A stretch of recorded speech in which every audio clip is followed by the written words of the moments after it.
First test तो पाकिस्तान हार गया। तवक्को नहीं थी कि आज के दिन ही ये रिजल्ट आएगा। तवक्को थी कि पाकिस्तान को बेहतर फाइट करता है बैटिंग से, लेकिन आपको हकीकत पसंद होना चाहिए। विकेट बहुत ही मुश्किल थी आज, और फिर ऊपर से ऑस्ट्रेलिया का वो बॉलिंग लाइनअप जिसमें तीन फास्ट बॉलर्स अरसे से टेस्ट क्रिकेट खेल रहे हैं, वो अपनी स्किल्स में इस वक्त अपने उरूज पे हैं। फिर आप स्पिनर नेथन लायन को देखें, तो ऐसी बॉलिंग लाइनअप और ऐसी कंडीशंस आपने कल देखा जब पाकिस्तान ने नए बॉल से बॉलिंग शुरू की। खुरम शहजाद और शाहीन ने कितना उनको तंग किया। ये तो अब पाकिस्तान की बैकअप बॉलिंग अच्छी नहीं थी, इस वजह से ऑस्ट्रेलिया दूसरे इनिंग में इतने रन कर गया। लेकिन उस विकेट पे उन्होंने जब मुश्किल की, तो आपके लिए ये अंदाजा लगाना मुश्किल नहीं होना चाहिए था हेजलवुड, कमिंग और स्टार्क वो पाकिस्तानी बैट्समैनों के साथ क्या करेंगे। मैंने अपनी कल की वीडियो में ये कहा भी था कि जब पाकिस्तान बैटिंग करने आएगी तो आपको पता लगेगा कि विकेट कितनी मुश्किल है, और ऐसा ही हुआ। विकेट मुश्किल थी। उससे हट के अगर मैं आपको एक बात कहूं तो आप समझे कि शायद पता नहीं मैं क्या बात करूं, लेकिन जो बाबर आजम ने आज बैटिंग की है, रन उन्होंने 14 बनाए मुश्किल पिच पे, दुनिया की मजबूत तरीन बॉलिंग के खिलाफ। जितनी देर वो खेले, आप उनका कंपोजर देखें, क्रीज पे उनका बैलेंस देखें, लेट खेलना देखें, आउट होना ना होना। बड़े बड़े प्लेयर आपको बताएंगे क्रिकेट में आउट हो जाता है बंदा, ऐसी कोई वो बात नहीं है अनहोनी। जिस तरह बाबर खेले वो देखने से ताल्लुक रखता था, मजा आया।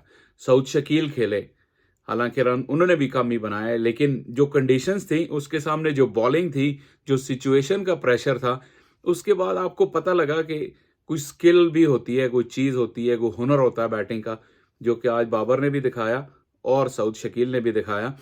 देखें ओवरऑल रिजल्ट, अगर आप प्रोसेस को समझते हैं एक, और पाकिस्तान की क्रिकेट को समझते हैं, जैसे मैंने पहले भी कई मरतबा कहा है, इस सीरीज से मुझे कम अज कम पर्सनली हकीकत पसंदाना तौर पर नताइज की तो कोई तवक्को नहीं थी कि कोई अच्छे नतीजे निकलेंगे। लेकिन आपने एक टेस्ट टीम ग्रो करनी है, आपके पास एक डायरेक्शन है, आपको पता लगा कि आपने किस स्टैंडर्ड पे आपकी टीम तैयार होनी चाहिए। तो ये सीरीज उसका आपको अंदाजा पहले से अगर नहीं था तो इस सीरीज के बाद हो जाना चाहिए, और आपको अपनी सिमत दुरुस्त करनी चाहिए। यहां आप देखेंगे कमेंट्स, तरह तरह के कमेंट्स हो रहे हैं। कोई सरफराज के पीछे पड़ा हुआ है, कोई शान मसूद के पीछे पड़ा हुआ है, कोई बाबर के पीछे पड़ा हुआ है, जिसका जिस पे बस चल रहा है। और सोशल मीडिया तो आपको पता ही है, आपने घर बैठे कीबोर्ड पे ठक ठक ठक आपने टाइप किया, जो उस वक्त आपके दिल में चल रहा है आपने उड़ा के रख दिया। सोशल मीडिया का भी यही हाल है। फिर जो हमारी तरह यूट्यूब के चैनल हैं, रेटिंग लेना और व्यूज लेना तो कोई मुश्किल काम रहा ही नहीं। थोड़ी सी अब चीखो पुकार करें, मेज पे जो है जोर जोर से हाथ मारें, तो लोग देखना चाहेंगे कि ये इस शख्स को आखिर हुआ क्या है, ये कौन सा बंदर का तमाशा कर रहा है, तो इसको हम देखते हैं। उसको देखने के चक्कर में वो व्यूज और क्लिक्स कहाँ से कहाँ पहुंच जाते हैं। तो इन चीज़ों को इग्नोर करें। एज अ प्रोसेस पाकिस्तान की टीम और ऑस्ट्रेलिया की टीम का कोई मुकाबला नहीं था।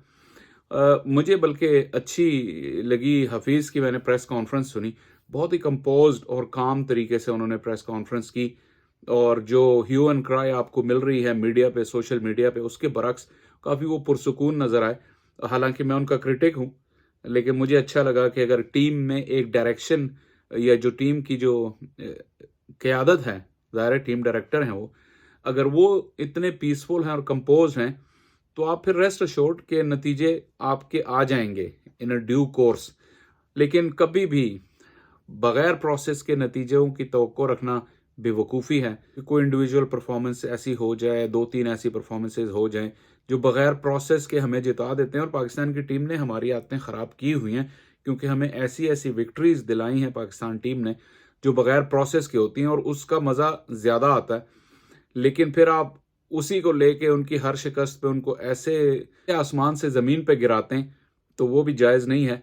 क्योंकि ये, जैसे मैंने कहा, रियलिस्टिकली आप ऑस्ट्रेलिया देखें, world champion, world test champion, अपने होम ग्राउंड पे, अपनी सबसे मुश्किल, सब कॉन्टिनेंट के लिए ट्रेडिशनली सबसे मुश्किल पिच पर्थ पे, वहाँ उन्होंने पाकिस्तान को गिराया। तो क्या हासिल किया उस लिहाज से देखें। हाँ, अलबत्ता पाकिस्तान की आप कह सकते हैं कि इस टेस्ट में जो अच्छी चीज़ें थी वो थोड़ी थोड़ी आपको नज़र आती रही हैं तीनों दिन। आज के दिन तो खैर, जैसे मैंने कहा, सिवाय बाबर या सऊद की बैटिंग की कुछ देर के लिए, आज के दिन तो कोई अच्छी चीज़ हुई नहीं। लेकिन पहले 3 दिनों में ज़रूर आपको ऐसे मौके मिले जब आपको नज़र आया कि ये टीम ग्रो कर सकती है। ये compete कर सकती है और फिर नतीजे आएंगे। एक प्रोसेस है, पहले आपने ग्रोथ अपनी लेके आनी है, फिर compete करना है, फिर रिजल्ट की तवक्को करनी है। कंडीशंस मेलबर्न में थोड़ी सी ईजी होंगी पर्थ की निस्बत, सिडनी में उससे भी ईजी होंगी।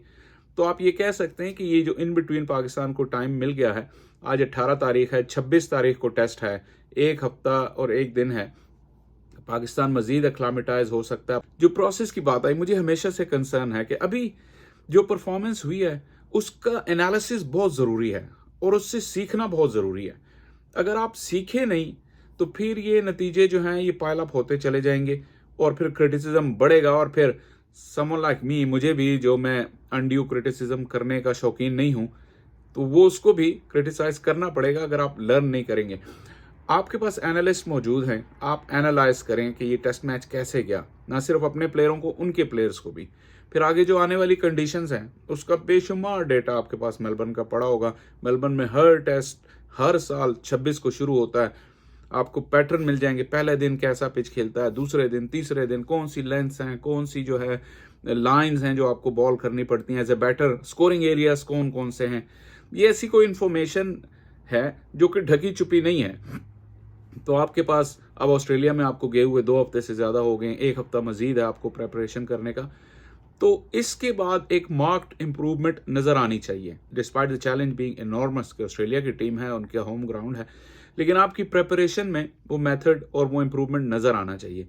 वो अगर आएगा तो टीम की ग्रोथ होती रहेगी डिस्पाइट टेम्पररी क्रिटिसिज्म, और जब ग्रोथ होगी तो ज़ाहिर है फिर आहिस्ता आहिस्ता नतीजे भी आएंगे। वो इंप्रूवमेंट नज़र आनी चाहिए। वो प्रेपरेशन का टाइम अब पाकिस्तान को अच्छा मिल गया दूसरे टेस्ट मैच से पहले, और कंडीशंस भी जैसे मैंने कहा ग्रेजुअली इंप्रूव होंगी। इन पर्थ टेस्ट से पाकिस्तान सीख बहुत कुछ सकता है और इसका एक ही फ़ायदा पाकिस्तान को हो सकता है अगर वो इन चीज़ों से सीखें और राइट डायरेक्शन में मूव करें।